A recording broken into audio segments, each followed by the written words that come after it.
କିଟ୍ର ପ୍ରତିଷ୍ଠାତା ଡକ୍ଟର ଅଚ୍ୟୁତ ସାମନ୍ତ ଜଣେ ଏକାଧାରରେ ଜଣେ ରାଜନେତା, ସମାଜସେବୀ, ପରୋପକାରୀ ବନ୍ଧୁ ଭାବରେ କେବଳ ଓଡ଼ିଶା ନୁହଁ ସାରା ଦେଶରେ ନିଜର ପ୍ରତିଷ୍ଠା ଅର୍ଜନ କରିବା ସଙ୍ଗେ ସଙ୍ଗେ ଓଡ଼ିଶା ଭଳି ଏକ ଛୋଟ ରାଜ୍ୟରେ ଆଦିବାସୀ ଅଧ୍ୟୁଷିତ ପ୍ରଦେଶରେ ଆଦିବାସୀ ପିଲାମାନଙ୍କୁ ସାରା ବିଶ୍ୱରେ ଏକ ଭବିଷ୍ୟତ ସୁନେଲି ଭବିଷ୍ୟତ ଦେବାରେ ସେ ଅଗ୍ରଣୀ ଭୂମିକା ନିଶ୍ଚିତ ଲିଭେଇଛନ୍ତି। ଏଥର ଦ୍ୱିଧା ନାହିଁ।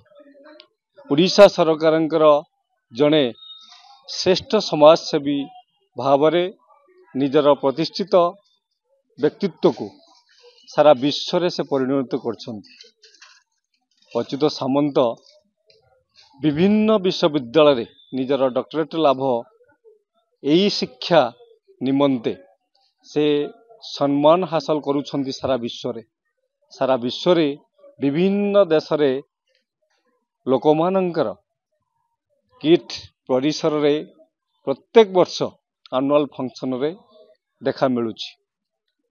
ସେମାନଙ୍କର ବ୍ୟକ୍ତିତ୍ୱ ଆଗରେ ଆମମାନଙ୍କର ଭୂମିକା ଏକ ନ୍ୟୁନ ସତ, କିନ୍ତୁ ଅଚ୍ୟୁତ ସାମନ୍ତଙ୍କର ସାହସ ପାଇଁ ଆଜି ଓଡ଼ିଶା ଏକ ସୁନେଲି ସ୍ୱପ୍ନ ନିଶ୍ଚିତ ଦେଖିଛି। ଏଥର ଯୁଦ୍ଧ ନାହିଁ।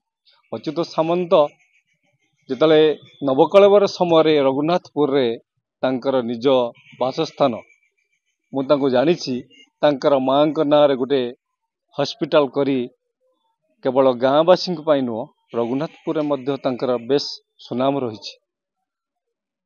ଯେତେବେଳେ ବିଗତ ସରକାରରେ ସେ ଲୋକସଭା ସଦସ୍ୟ ଭାବରେ ନିଜକୁ ପ୍ରତିଷ୍ଠିତ କରାଇଲେ, ସେଠାରେ ମଧ୍ୟ ଆଦିବାସୀ ପିଲାମାନଙ୍କୁ ଆଣି କିଟ୍ ବିଶ୍ୱବିଦ୍ୟାଳୟରେ ସେମାନଙ୍କୁ ହଷ୍ଟେଲରେ ରଖି ନିଜର ବାପା ମାଙ୍କର ଭୂମିକା ଲିଭେଇବା ସଙ୍ଗେ ସଙ୍ଗେ ଦୁତିଚାନ୍ଦଙ୍କ ଭଳି ଅନେକ ଦୁତିଚାନ୍ଦ ସେ ତିଆରି କରିଛନ୍ତି। ସେମାନଙ୍କର ଭବିଷ୍ୟତକୁ ଦେଖିବା ଆମମାନଙ୍କର କର୍ତ୍ତବ୍ୟ। ବିଭିନ୍ନ ଘଟଣା ଘଟିବ, ତାକୁ ନେଇ ଏକ ବିସ୍ତାରିତ ରୂପ ଦେବା ଏଟା ମୁଁ ଉଚିତ ମନେ କରୁନି। ଅଚ୍ୟୁତ ସାମନ୍ତ ବର୍ତ୍ତମାନ ଯେଉଁ ବ୍ୟକ୍ତିତ୍ୱ, ତାଙ୍କୁ ସମ୍ମାନ ଆମ ସମସ୍ତଙ୍କର ରହିବା ଜରୁରୀ ବୋଲି ମୁଁ ମନେ କରୁଛି।